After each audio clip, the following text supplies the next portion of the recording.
Hey everyone, as we all know, a lot has changed in the world around us over the past few years, and more people are beginning to prepare themselves for the future inevitable circumstances that may affect the power grid, the food supply chain, and maybe we might get cut off from first world comforts that we've all become much too reliant on. Well, my guest today has a ton of experience in living off-grid, and he's even written a phenomenal guide that will teach you everything you need to know about becoming an expert prepper and be ready at a moment's notice. And we're going to meet him after this.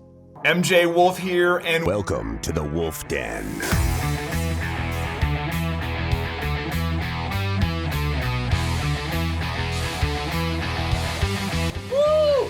No, that's exciting. I like the way that sounds. Wow, I love to be in the Wolf Den. Thank you so much for having me. You are in the Wolf Den. What's up? Glad to be here, MJ. Hosted by MJ Wolf.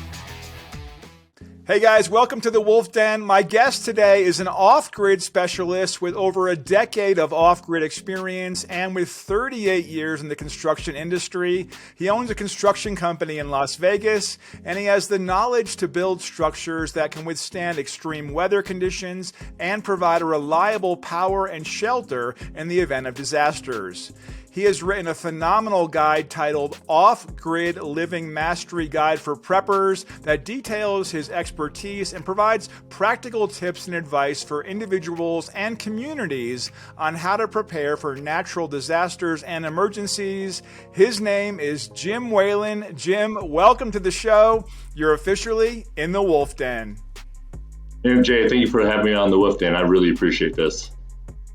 So tell me now, pre-pandemic, people kind of thought of people who were preparing or trying to live off grid as maybe like conspiracy theorists. Maybe they weren't all there, but then everyone kind of saw what happened and said, wait a second, maybe these guys, maybe they're onto something. And I know a lot of people, just personally in my life, who went from not preparing to all kinds of storage and preparations. What made you, were you doing this before the pandemic, and what made you get into this?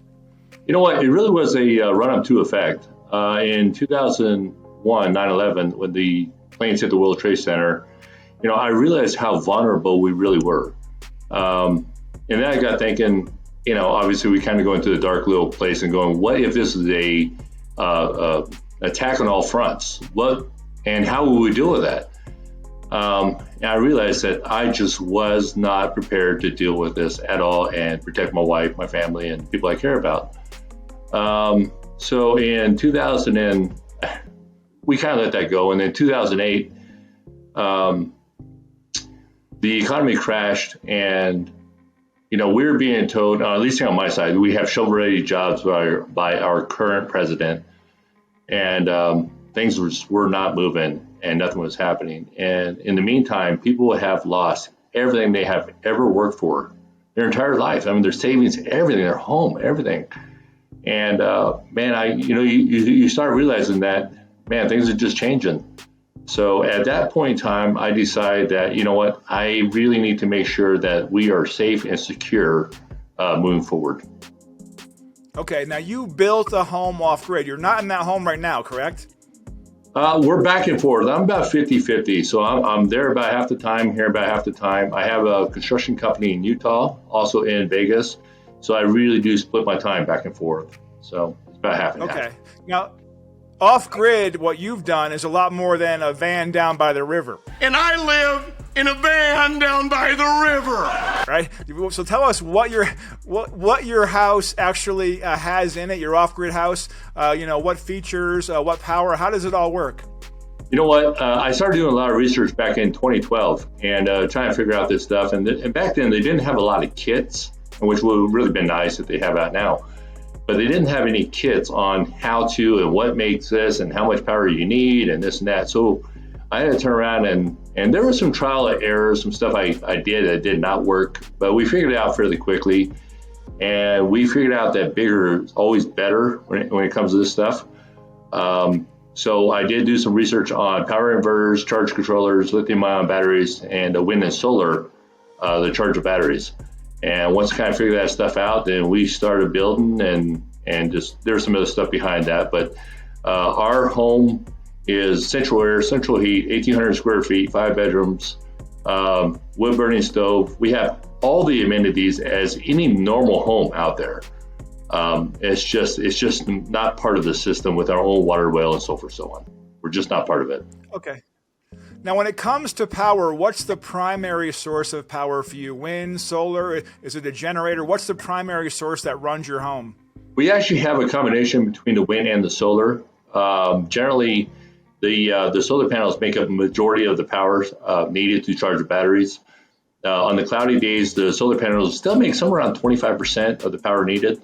But generally, when you have cloudy days, the wind generator, which is 2,000 watt wind generator, it's normally humming pretty good. So you're still making power.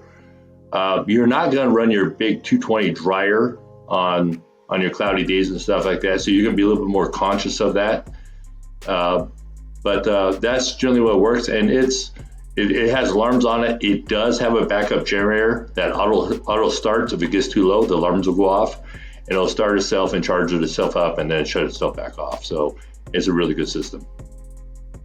So those people in suburbia that have solar panels on their roof and think maybe they have some kind of off-grid living, those solar panels are not workable if the power goes down, correct? No, they're not at all, because you're still tied into the grid. So that's called grid tie power. You're not in charge of your power. So if the power goes out, your power goes out. So you're not in charge of any of that. Okay, now when you went to select the land that you're going to choose to build your off-grid home, how much land did you choose? Where did you select it? What's the topography like? You know what? That was actually I got lucky on that also. I really did. And maybe a little bit praying, but this and that. But I really got lucky. But I was going to go up into the mountains, and that's kind of like the common theme thing. But then back then, there was a lot of mountain fires that was going on, and a buddy of mine lost his cabin up there and the other 55 homes due to a fire. And I realized it really probably wasn't the smartest thing. And on top of that, most insurance companies will not cover it. It's too far away from a fire department. And a lot of people don't know that. So I elected to go to a flat land, and I got 25 acres in a flat land area. And you know what? I got really lucky. A buddy of mine needed some work done. He's remodeling his house, and he hit me up and asked me if I wanted to do the job. I said yes, and he didn't have the money, but he had the 25 acres in the exact area I was looking at, which is pretty amazing. So I went out there and looked at the land, did the coordinates on it, and came back, shook his hand. We had a deal. It was very, very good. That's amazing. So let me ask you. So your home, you mentioned fires. So is it actually, are the walls, are they actually normal, studs? Is it 2x4 studs, or do you have some kind of fire protection for your house? Your house? You know what? We have tractors and stuff out there, so we created the area around it for a fire break, away from that thing. So we have about 500 lineal feet away from the home on all directions for a fire break on that thing. And we are actually getting ready to put a intumescent fireproof paint on the outside of that. That's one of the things my company does. So we're actually getting ready to start that. So it will be fireproof in all assets and all the structures around it that I own. Okay. And now, do you also keep animals out there, like for food, chickens or any kind of livestock? Yeah, we have chickens. This year we are looking at cows. I have a great resource on some cows out there in the area that we're in. So we're looking at that right now. We already have the pen all set up for it, the metal pen. So we have things all set up for it. So we're just kind of moving forward on that thing as time keeps on progressing. But we are heading that direction, let alone with the crops and so forth, so on. So it's coming this year. Okay. Now, if you decided you wanted to run city power lines to your off-grid house for whatever reason, for backup, is that something that the city would do, or would they not do that since the way you have it set up? I'm too far out. The power's just not out there yet. Okay. It would cost a lot of money to get over to me. And how many people? Let's say, how many people do you think that you could support in your home if there was an emergency or a major catastrophe? We're figuring right now 13 is what we kind of have in our number right now, and that's for different reasons. But we can't support 13 right now. We do have travel trailers that'll sleep 4 pretty comfortably, plus a 5-bedroom home, and plus we have other means to places to sleep. So we do have a 500 square foot gym out there. We do have a exterior bar that stands alone, stuff like that. So it's not only a off-grid type survival home. There's a lot of other stuff that's part of this thing that really makes it a lot of fun. So if the proverbial shit hits the fan, you have a place for me to stay? Come on out. We get a great workout in and go hang out at the bar and have a good time.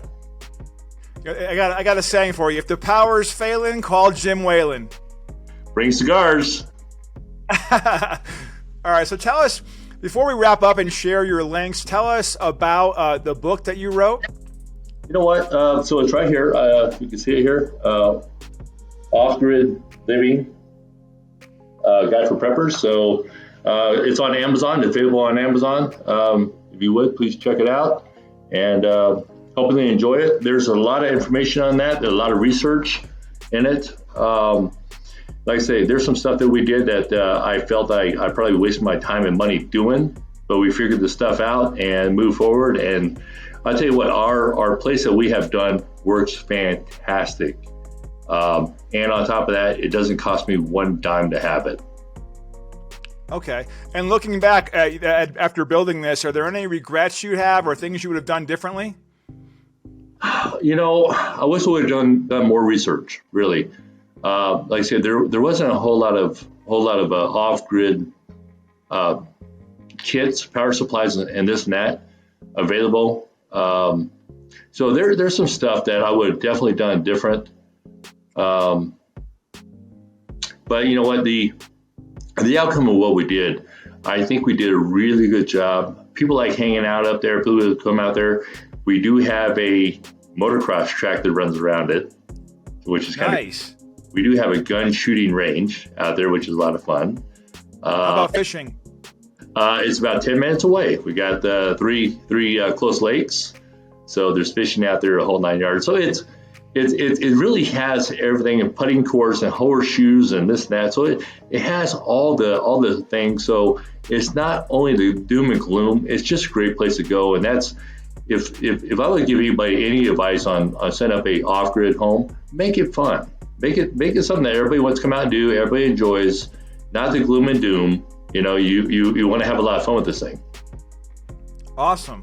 Well, before I share your links and your website, I want to go ahead and do our subscriber giveaway. This is our Winter View series, and Jim, you're going to help me with this. Let's get started. Okay, guys, we're back with another Winter View series. Again, if you're not registered, go to winterview.win and sign up to be a part of the winning. I'm giving $25 gift card to Amazon or $25 PayPal payment to the winner. I am choosing the people who are consistently commenting, the same people who have been supporting our channel. So we've got 3 names here. We've got Mr. Ben TV. We've got Shara. And we've got PJ Reyes. So I'm going to fold all these up so Jim can't cheat. I'm going to hide them here. All right, Jim, pick a cup 1 through 3. Oh, let's do 2. Cup number 2, and the winner of the Winter View today is PJ Reyes. PJ, congratulations. I'll be contacting you in the next 24 hours to either PayPal you your $25 or send you an Amazon gift card. Congrats, PJ. So, Jim, before we wrap up, can you share? I got your real quick. PJ, I do want half. Let you know that. I want a half. You want a half? I want a half. Oh, yeah. you want half? Okay. $25. I want a half. Come on, I picked it. All right. I'll have him send you the money. There you go. So your website is offgridlivingguide.com. It is. Do you have any other links or Instagram or anything to share? That's where we're set up right now. We got more coming on the way. Okay, so guys, go to the link down below, offgridlivingguide.com. Follow along with Jim. Can they email you if they have any questions? They can, absolutely. Awesome. Well, Jim, I'll be glad to help anybody out. If they reach out to me, I'll help you out however I can. I mean that. Awesome. All right, Jim, you're officially released from the Wolf Den. Thank you so much for having me. Take care. You too.